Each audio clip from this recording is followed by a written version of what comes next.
Conservative attorney Austin Nimrocks says that Christian business owners are the ones that are facing some unfair discrimination and unfair treatment if they refuse to serve gay people. Now, he says that this is against the Constitution. In fact, let me go ahead and read you his exact quote. He says, "There are damages. I want to be very clear. There are damages." I know, dude, you're damaged. I got it. I think when you violate somebody's constitutional right, you take away from their free exercise of religion rights and their free speech rights, which is what is happening to our clients. That is damaging. It may not be on the side that our opponents think the damages are on, but I think there are damages and consequences associated with these conflicts. There are damages. Damages, damages, damages. Damn it, there are damages here. So he's representing a couple in New Mexico. They own a photography business and they refuse to photograph a gay couple's marriage or wedding day. And so as a result, he feels that his clients are being treated unfairly because they refuse to do this. And they say, look, if this is their religious freedom, if they're against same-sex marriage, they shouldn't be forced to serve a same-sex couple. Right. So I'm split on this. Me too. Okay, me too. So I love gay people. Like, I want to support them. I want them to have. I do. But like, that you sounded. Hug them. Yeah, I know. Just bring it down. No. But it's true. And like, I don't want anyone to misunderstand what I'm trying to say, right? But I feel like if you want to be a hateful person who's going to lose business because you can't get over your hate, then fine, go ahead and practice your religion and don't serve gay people. They're going to find a business somewhere else that's more progressive and that will meet their needs. So that's kind of where I stand on that. Yeah, it's a super tough issue, right? Because in the civil rights era, they did this on such a mass scale that you couldn't really exempt small businesses, because if you did, you would have exempted almost all the businesses in the South, and then they didn't want to serve black people. And yeah, it's too bad for you. You don't want to serve them? You got to serve them, right? Because it's federal law and their constitutional right to be served, et cetera. Now, luckily we're past that, right? Mm-hmm. So now, are we past that for gay people? Well, that's not quite clear, right? And so they do need some degree of protection, and they have their constitutional rights. The flip side is, it feels weird to make somebody take pictures of a wedding that they don't like, and they don't want to take that business. Maybe I don't like you. Maybe you come into my place and I'm a photographer and you smell, and I don't want to spend a whole day with you at your smelly wedding, right? Mm-hmm. So it feels weird to say, here, dude, you must take their business and you must go take their pictures.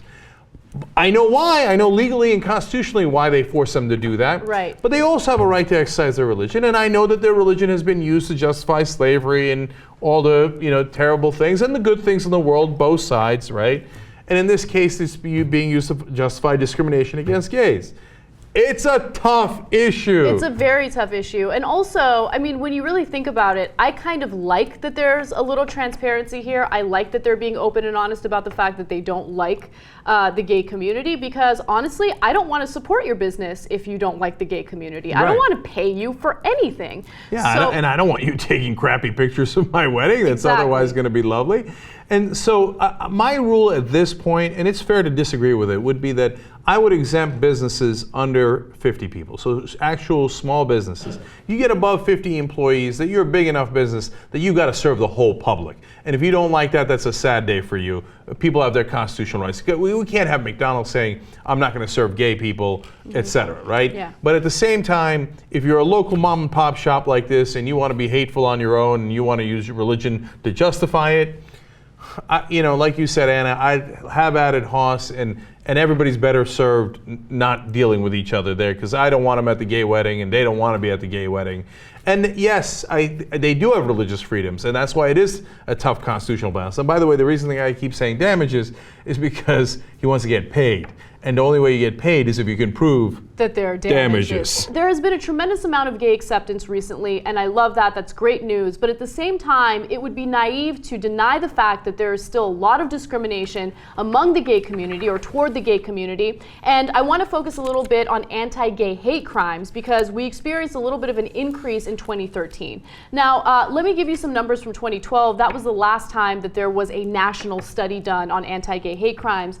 And what they found was that violent hate crimes against LGBTQ people in the US, there were about 2,016 incidents in 2012.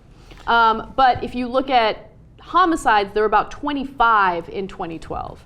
And these were specifically anti-gay hate crimes, right? Which is also really difficult to prove. So I'm sure that there were more, but they were either unreported or they couldn't determine whether or not it was for sure a hate crime. So look, it's a big country, and I know that it might not seem like 25 homicides is a big number within the context of 300 million people, but that's 25 people who got killed because they were gay. Just because they're gay. Right. And this is in the United States while the gay movement is actually working. We're seeing more gay acceptance. Right, there's over 2,000 incidents of people attacked because they were gay. So when you say, like on a story like we did yesterday on Michael Sam being the first outwardly gay person likely to be in the NFL, oh, it's no big deal. Well, I don't care. Why is he putting it in my face? But he's not putting it in your face. Reporters keep asking him over and over again, are you gay, are you gay, are you gay? So he's got to answer the question, right?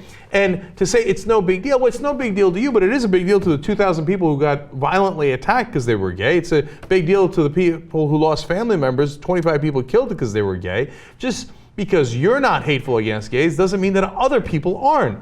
And yeah, if it was no big deal that a gay person is in the NFL, then there'd be a lot of gay people in the NFL or outwardly gay people in the NFL, but there aren't, right? And look at these people. They don't even want to take pictures of gay people, right? So look, my sense of this is I think it's a tough issue on the issue of small businesses and what they should be forced to do or allowed not to do. On the other hand, spare me all this crying about how Christians are the victims, okay?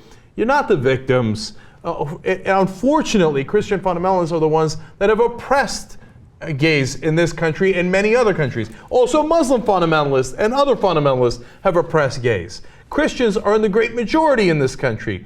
Every single president has been a Christian. You're in power. So don't talk to me about how, us poor Christians, you won't allow us to hate gay people.